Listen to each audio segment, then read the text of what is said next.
From transportation to telecommunications, healthcare, and banking, the digitization of our infrastructure has made our daily lives more convenient.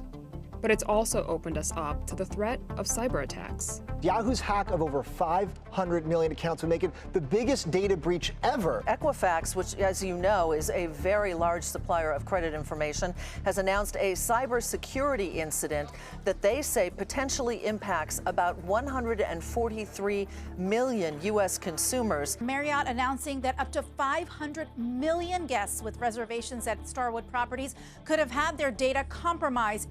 But it's not just companies under attack. Increasingly, power plants and other critical infrastructures are also becoming a target.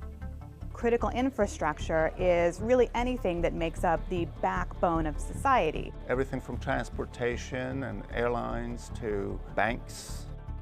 Cyber warfare is the new weapon of choice. You can run a cyber attack remotely, shut down the critical infrastructure of other countries, create massive destruction of refineries and chemical plants without ever shooting a gun.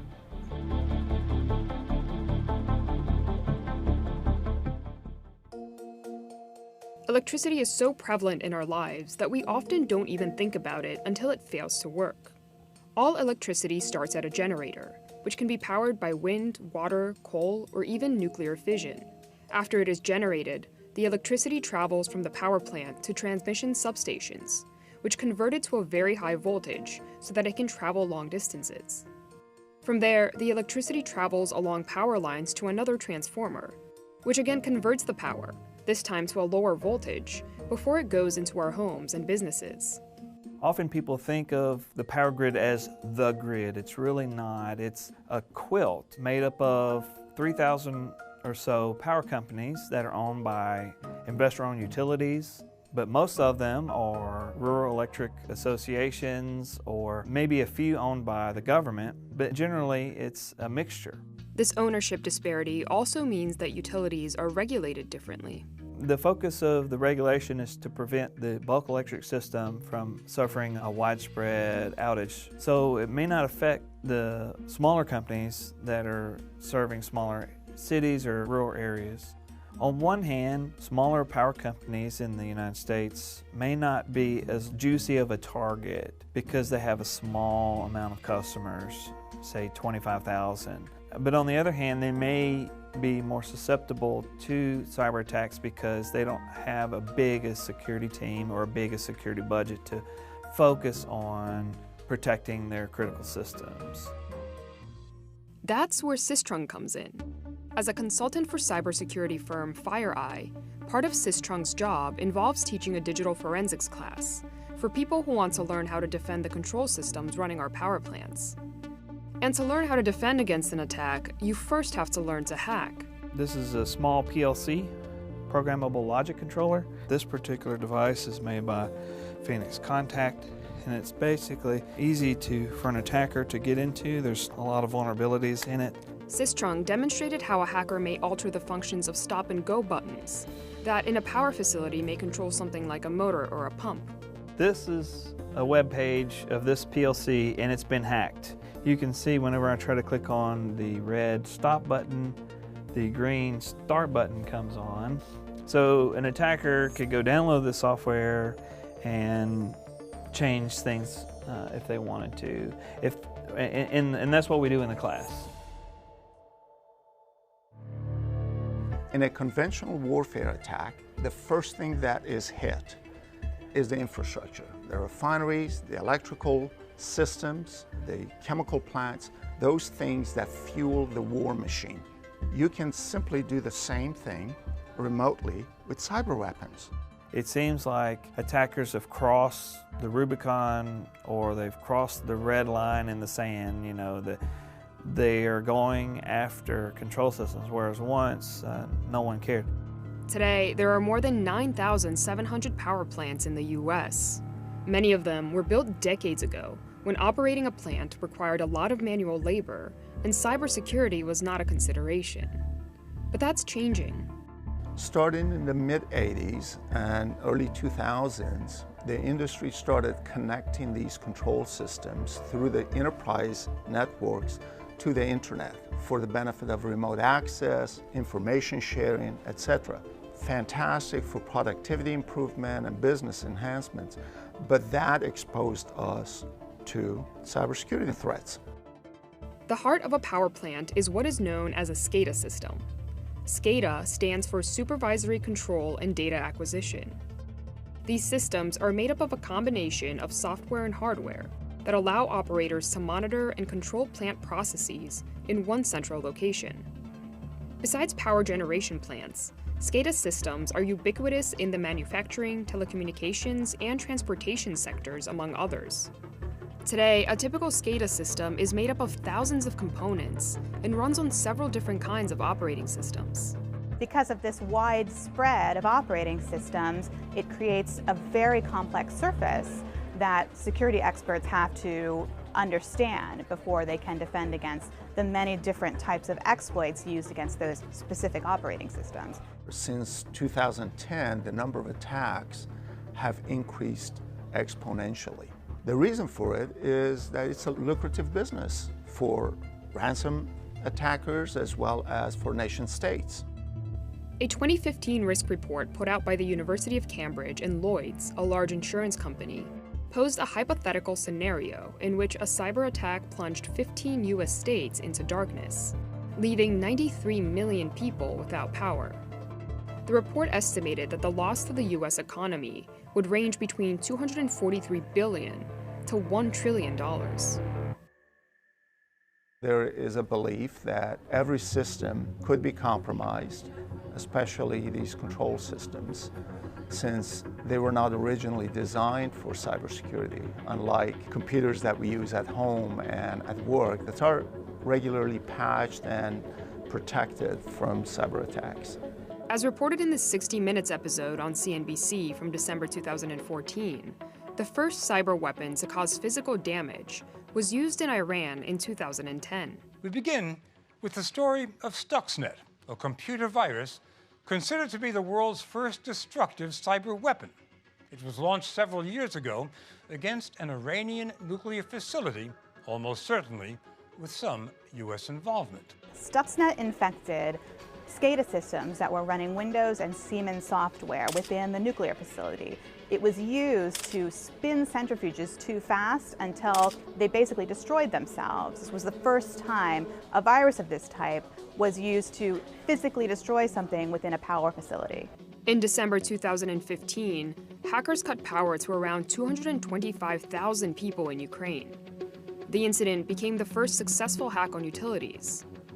It was believed to have been done through a tactic called spear phishing, where hackers sent emails with malicious attachments to IT staff and system administrators that helped to steal the recipient's credentials. Almost exactly a year later, hackers again shut off power to a large part of the Ukrainian capital. Some have blamed the attacks on Russia. While the attacks were short-lived, it showed the world that Russia had the will and the ability to conduct cyber warfare in this way. Another attack shook the cybersecurity world in 2017, this time in the Middle East. In the past year, researchers have spotted a new family of industrial control malware. It's called Triton. Triton was a really alarming piece of malware. It affected facilities in the Middle East, and what was most alarming about it was that it disabled what essentially was the kill switch for a catastrophic disaster. The metaphor I use here is relying on the police to come help you out when your house is broken into, but the police is asleep in his police car.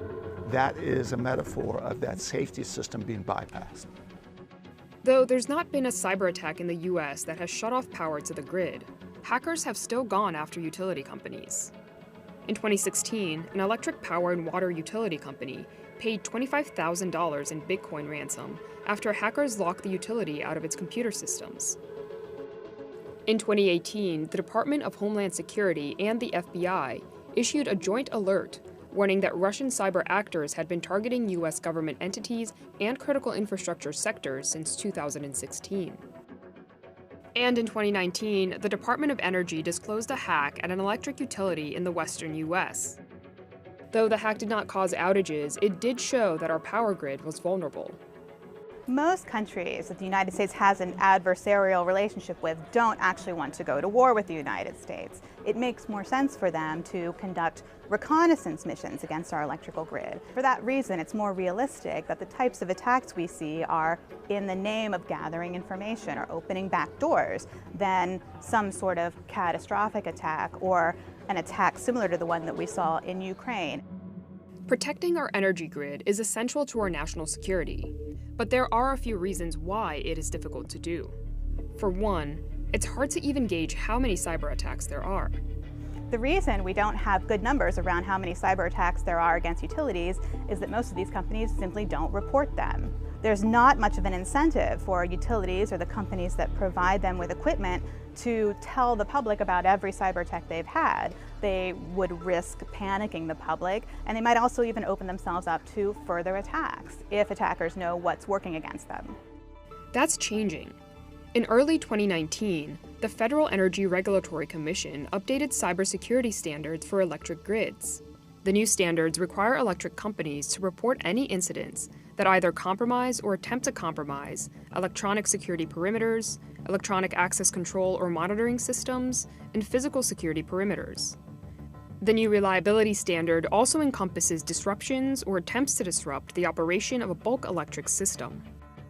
Like with Stuxnet, hackers may try to subvert security measures by targeting suppliers as opposed to going after the big utility companies. Companies are becoming very careful about checking the software that comes from their suppliers. In fact, they have a test environment whereby the updates for the software is tested to make sure that the software they're getting from their automation vendor is not infested with malware.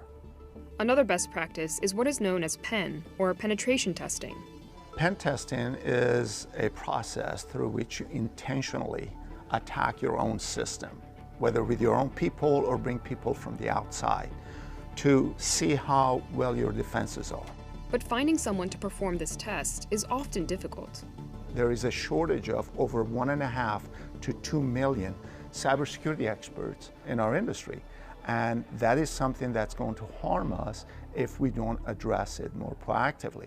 Despite these obstacles, experts stress that there are steps we can take to mitigate the risk of cyber threats. Knowing what you have is the very first thing you must do, and that's become more and more accepted as the first thing you do, which is gain a complete inventory of your control systems. The second thing that you do is understand your vulnerabilities and address them. Those are the holes in your system, and the best way to do that is do some pen testing or vulnerability assessment. And the third thing that we advocate is understanding the configuration of these systems, the brains, the genealogy of the data in your environment, and controlling that so when they are changed, you know. And the last thing that we advocate very strongly is assume you've been attacked. What are you doing for recovery purposes? Do you have the latest version of that configuration of your system to bring the system back up in the unfortunate occurrence of losing the system? Adopting new technology is part of competitive advantage. You have to continue to automate, you have to continue to take on new technologies to make your business competitive. Otherwise, you get left behind. While the threat of cyber attacks against the grid is a real threat, and we have to be proactive about it and we have to prepare for it, it's also important not to panic and to not sensationalize. We experience reconnaissance missions and attacks against electrical companies every day. The majority of them are not successful.